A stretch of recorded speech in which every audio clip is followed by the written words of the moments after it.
Bueno, y después, ¿qué pasaba también? Que los docentes, y yo creo que todavía forma parte fuerte de las representaciones de los docentes cuando no se han capacitado con una perspectiva integral en ESI, seguía una idea de la sexualidad cargada con cuestiones asociadas a la genitalidad, ¿no? Sexualidad es tener relaciones sexuales, todo lo demás no es sexualidad. Y en realidad, bueno, ya sabemos que es un concepto mucho más amplio, que incluye el género, los deseos, las fantasías, los temores, etcétera, etcétera. Entonces estaba muy asociado a la genitalidad, la prevención de riesgos, otra vez, ¿no? Lo mortífero de la sexualidad, el matrimonio, ¿no? El matrimonio heterosexual para toda la vida, bla, bla, bla, y la heterosexualidad como única forma de vivir la sexualidad. Y esto, por supuesto, es lo que otra vez, es lo que está ahora en disputa fuertemente, ¿no? Es la ESI impone la homosexualidad desde chiquititos, o sea, dice, esos son como los discursos que todavía están como, nada, igualitos que hace un montón de años, ¿no? Sigamos. Pero, digamos, ¿por qué era tan importante? Porque los docentes llegaban con esas imaginaciones, con esas representaciones, llegaban con esa idea de la sexualidad, genitalidad, heterosexualidad, etcétera, etcétera, llegaban con esos temores y esas resistencias, llegaban pensando que no había ley, que no era obligatorio, y en 2 días y medio de intensivos completos, pero con muy buen dispositivo pedagógico, porque la ESI y la valoración del rol docente, que decíamos antes, la jerarquización del rol docente, tiene que ver con que no es solo información, es un dispositivo pedagógico.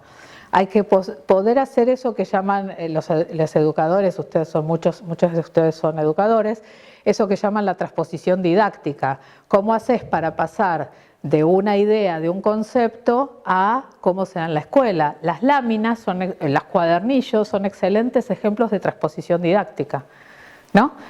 No es, te informo un montón de cuestiones de género, te doy herramientas para ver cómo lo trabajas en el aula. Entonces, llegar, y digamos, también fue muy bueno el dispositivo que armó Nación para esa capacitación masiva de docentes. ¿Me siguen? Porque si solamente lo llevabas 3 días de contenidos, o sea, esta clase que ahora mismo estamos participando no podía ser un mecanismo de esa capacitación, porque no te queda nada si sos docente y venís en ascuas del tema. Con todo esto no te alcanza, no te sirve, mejor dicho. Puede haber un panel donde hay un ratito de algo teórico o un ratito de algo y después todo lo demás era estos talleres que les estamos contando y que comentamos muy bien en el documento. Entonces, en esos 3 días se modificaban un montón de cuestiones. ¿Es suficiente? No, por supuesto que no. Después hace falta muchísimo más. Pero era un piso indispensable en ese momento que logró cambiar esas posiciones de 160.000 docentes más todos los que después fueron a sus escuelas y replicaron las jornadas en sus escuelas, ¿no? O sea, fue muy importante eso. Armó una masa crítica muy importante, indispensable, en un momento donde era la nada misma. Y los docentes llegaban con esa idea, ¿no? Por ejemplo, contaban cosas. Crecí en un mundo heterosexual, decía alguien. Tenemos que reconocer que hemos crecido y nos hemos formado con esas matrices. Ya ahí hay una reflexión sobre la cuestión de la heteronormatividad, ¿no? Ahora, eso llega al segundo día. Cuando venían era varón, mujer, esto, lo otro, ¿no? Todo lo que decíamos antes. Ahora, después está la idea de que la ley ya reconoce lo que existía, lo que no existía, dicen ellos, lo que no existía en ley, pero que las personas sí existían, ¿no? La idea de entender que existe no solo la ley de educación sexual, sino que la ley de identidad de género y de matrimonio igualitario hace que no podamos tener una posición de que si está bien o está mal. Es un derecho, punto. Además, aunque no existiera la ley, es un derecho, punto, ¿no? Este profe decía, la ley va más adelante que la conciencia colectiva que nosotros tenemos. Ahora, en el momento que estás trabajando eso, ya empezás en una situación de reflexividad, ¿no? Un poquito también lo que decíamos cuando uno dice, me reconozco asustada frente a esta situación, me reconozco que yo estoy más atrás que la ley. También es interesante que se pueda decir, porque es lo que te da el salto para ir cambiando, saliéndote de esas paredes tan férreas que muchos docentes siguen teniendo, ¿no? Sigamos. Otros. Esto es muy interesante, esta cita me encanta porque te muestra la brecha generacional. Los adultos, decía ella, somos los que ponemos trabas. Un chico en 6º grado les agradeció a todos a los 4 cursos que acepten su diferencia. O sea, un chico de 6º grado, que no me acuerdo si era un chico trans o si era simplemente, o si era un chico, digo, ni simplemente una cosa ni simplemente la otra, pero digo, o si era un chico gay o cómo era la situación, pero lo que decía esta profe era que en los cursos de 6º grado no había ningún problema con que el chico fuera ni gay, ni trans, ni nada. Y los adultos sí tenían como dificultades, trabas, problemas. Entonces, esta idea de la brecha también está buena que los docentes puedan reconocerla y posicionarse, porque no dejan de ver lo que pasa en las infancias. ¿No? No es solo que, ay, es que nosotros no sé qué, o es que los padres no sé qué. Es, ok, pero los chicos qué mientras tanto, las chicas qué mientras tanto. Y esto es lo importante, me parece también, ¿no? Que fueron cosas que iban pasando con los talleres, otra más. Esta es otra que siguen siendo, ¿no? Bueno, ya está, lo de género ya no es tan así, ya no hay más mandatos, ya no hay más estereotipos, no tenemos que...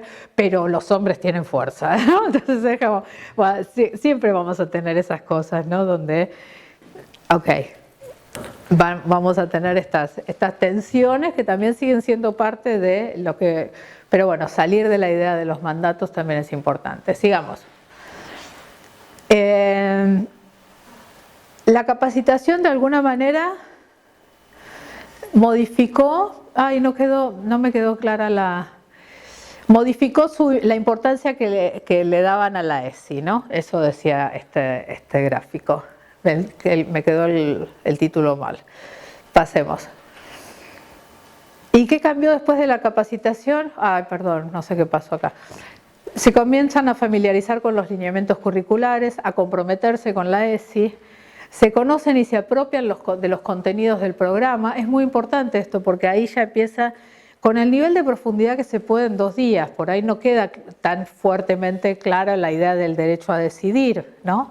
De la capacidad de ir generando esa responsabilidad y esa capacidad de autonomía en las chicas. Pero sí hay una idea de qué pasa con la cuestión de género, sí hay una idea de los derechos, aunque no esté del todo profundizada en estos aspectos.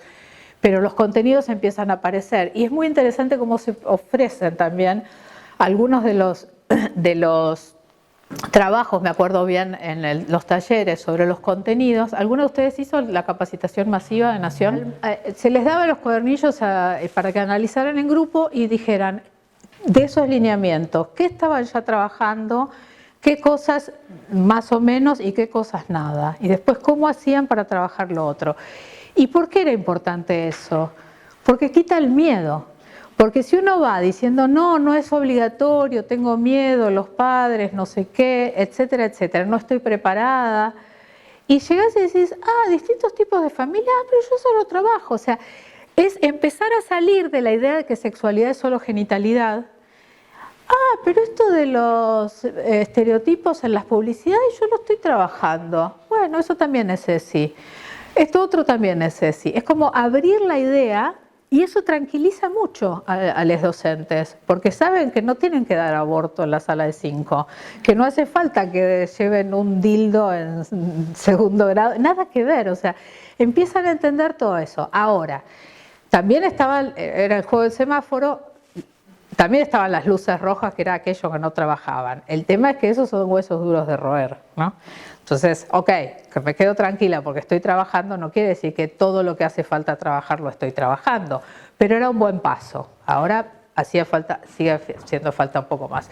Ahora,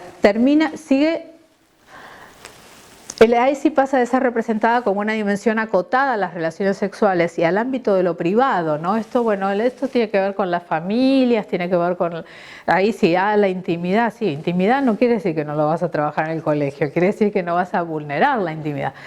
A ser considerada como un contenido curricular. Y esto es muy importante porque esto que decíamos antes de la jerarquización del rol docente y desde una perspectiva integral, asentado en objetivos claros, pertinentes, factibles y evaluables. Esto es súper importante a nivel pedagógico. No tiene nada que ver la charla de un especialista con saber que hay objetivos para la ESI, que son claros y que son evaluables, que tienen algo, que están muy bien estipulados, ¿no? Y esto no lo sabían los docentes que llegaban a las capacitaciones, no lo sabe casi nadie, mejor dicho, salvo que se haya capacitado o se esté capacitando.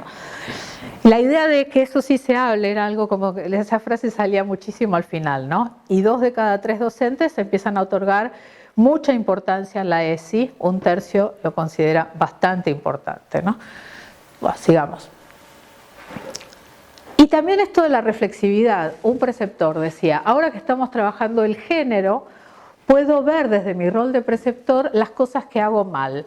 Cuando hay que ordenar los bancos del salón, le pido a los varones, porque tienen fuerza, ¿no? Como ya sabemos. Y si hay que hacer alguna tarea de escritura que requiera cierta prolijidad, se lo pido a las mujeres, porque son prolijas, como ya sabemos.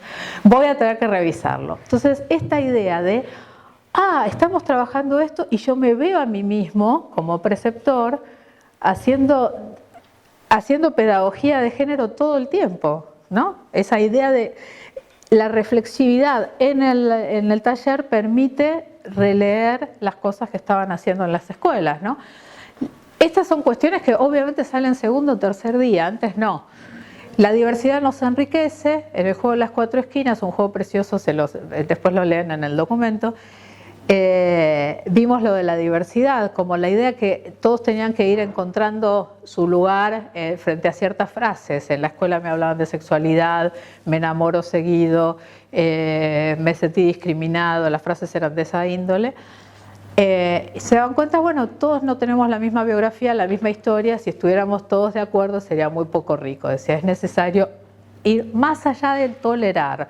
Está bueno, ¿no?, disputar la idea de tolerancia por la idea de respeto y la idea de celebración de la diversidad, ¿no? Está buena también, como es una frase muy linda.